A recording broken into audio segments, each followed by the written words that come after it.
My name is Carl Brooks. I'm 68 years old. I was the kind of man other men envied. I had the looks, I had the degree, I had the job that made strangers nod when they heard the title. I lived in a clean neighborhood where lawns were trimmed and neighbors smiled like everything was under control. I wore suits that fit. I shook hands like I owned the room. And at 28, I married Carol. She was 25. The kind of beautiful that did not need an audience. Warm eyes, strong spine. A laugh that made you feel like life could be simple again. I loved her the way young men swear they will love forever. All-consuming, hungry, proud. When our daughter Margaret was born, I would stand in the hallway at night and watch them sleep. Carol curled around that tiny body like she was built for it. Margaret breathing like a promise. I remember thinking, this is it. This is the perfect life. And it really was perfect. Until I was the one who tore it apart. The myth, I believed, is if you are a good man, life will keep rewarding you. If you work hard, you deserve peace. If you bring home money, you are owed admiration. If the house is paid and the fridge is full, you have done your part. That myth made me dangerous. Because it taught me to measure love like a transaction. It taught me to treat a human being like a service. After the baby came, everything changed. Carol was exhausted, all the time. There were dishes in the sink more often. There were dark circles under her eyes. Her hair was thrown into a messy knot like she had no time to be anything but needed. She stopped wearing makeup. She stopped greeting me at the door with that easy smile I got used to, and instead of seeing a woman giving everything she had to our child, I saw an inconvenience. Instead of stepping closer, I stepped back. In my head, I started writing a story. She is not the same. The spark is gone. We are turning gray. Life is dull now. But life did not turn gray. It turned gray in my head. The climax of this was not a fight. It was worse. It was silence. That cold kind. Two people in the same room not touching, not talking, not even noticing when the other one sits down. And I told myself it was temporary. I want you to picture a Tuesday night in an ordinary apartment. The kind with a small kitchen and a living room that smells faintly like baby lotion. The TV is on, but nobody is watching. A toy is half under the couch. A bottle is drying on the counter. Carol is on the floor with Margaret, trying to get her to stop crying.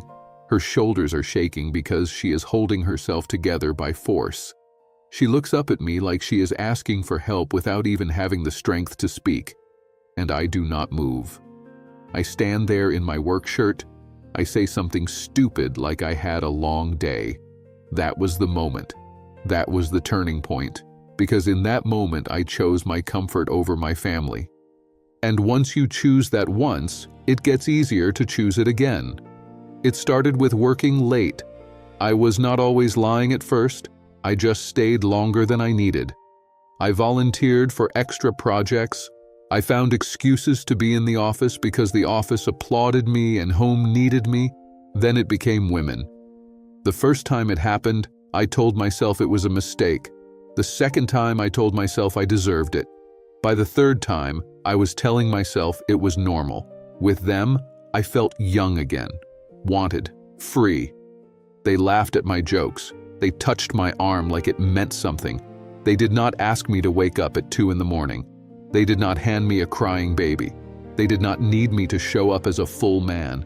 They only needed the version of me that looked confident, and I loved that version. I will never forget when Carol found out. Not with screaming, not with drama, with a look on her face that made my stomach drop. Divorce papers, silence in the house, a suitcase by the door, Margaret in her little crib, asleep, innocent, while her world was being split by my choices. I remember walking out of that apartment thinking, this is it. Freedom. Freedom was loud the first month, and painfully empty after that. Let me tell you what cheating really is.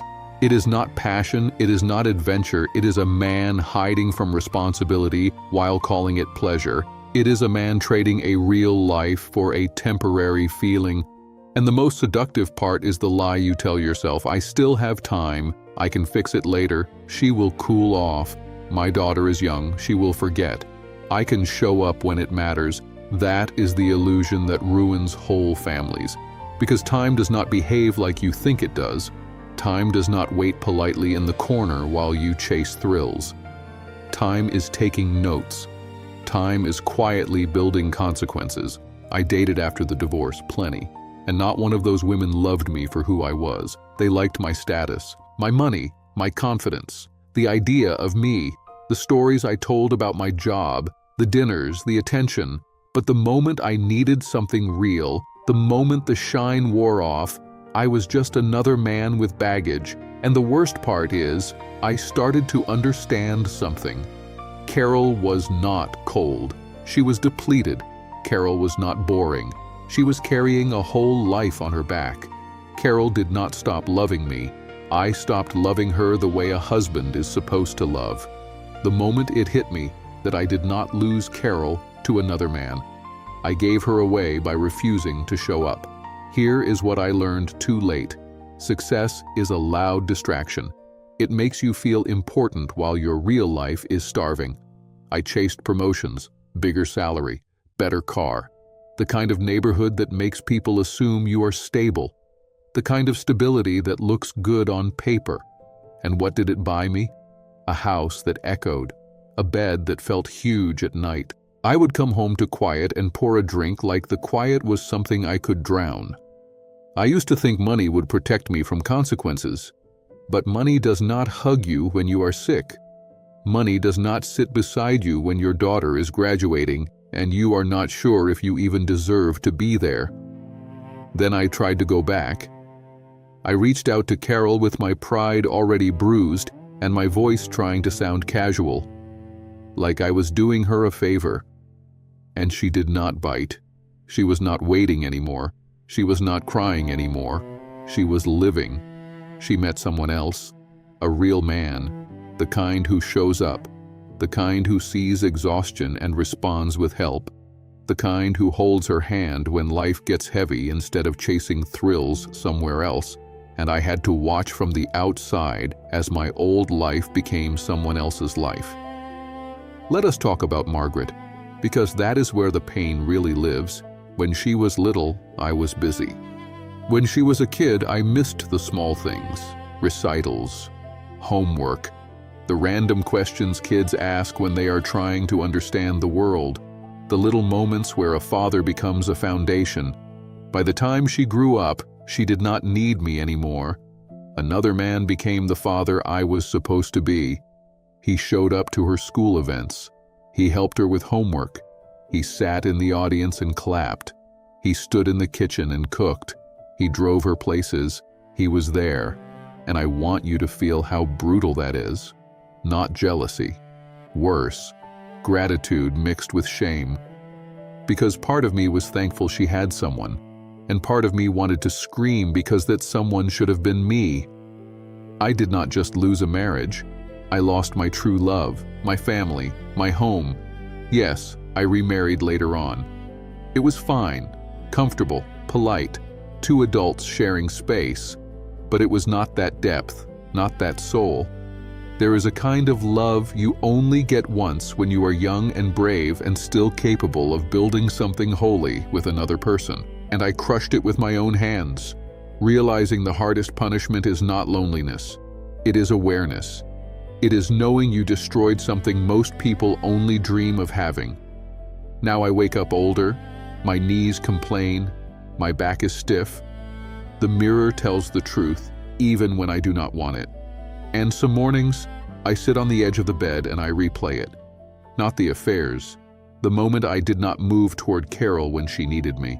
Because that moment was the seed, and everything that grew from it was rotten. I think about how easy it would have been to change my life, not with grand gestures, with small ones. Wash the dishes without being asked. Hold her while she cried. Take the baby so she could sleep. Tell her she still mattered. Tell her she was still beautiful. Tell her I was scared too, and I did not know what I was doing, but I was here. That was the path. And I chose the other one, So if you are a young man listening to me right now, I need you to hear this like your future depends on it. Because it does. When things get hard in your relationship, it does not mean love is gone. Sometimes it means love is changing shape. Sometimes it means life is heavy. Sometimes it means the woman you love is tired and needs you to become a better man, not a younger one. When your wife is exhausted, it is not because she stopped loving you. It is because she is worn out. Walk over, hold her, help her. Do not go looking for fire in someone else's eyes when the one at home is waiting for you to throw another log on it. Cheating does not bring back your youth. It steals your future. Freedom without love is not freedom. It is emptiness. And I know some of you will try to argue. You will say, I deserve to be happy. You will say she changed. You will say you are not getting what you need. I said all that too, and I was wrong. I cannot undo it. I cannot go back. I cannot re-enter those years and be the man I should have been. And now I live with a question that does not have a clean answer. Do you think regret is meant to punish you, or is it meant to teach you? Because sometimes I wonder, maybe the pain I carry is the price of being awake. Maybe it is the only thing strong enough to make a man tell the truth. So here is my call to action. Not tomorrow. Not after this project. Not after you calm down. Not after you get more money. Now. Tonight, walk into the room where your partner is and look at her like she is a person, not a role. Ask what she needs, then do it. Not once. Consistently. If you have children, get down on the floor with them, not with your phone in your hand, with your attention. If you have a father you have not called, call him. If you have a mother you take for granted, talk to her. If you have a friend you keep postponing, make the plan. Stop living like time is a bank account that refills. It does not. I am 68, and I live every day knowing I once had everything and I let it slip through my own hands. So I will leave you with the question that keeps me honest. If you keep living the way you are living right now, who are you going to become? A man who shows up, or a man who someday sits alone and realizes success cannot hold you at night? Choose.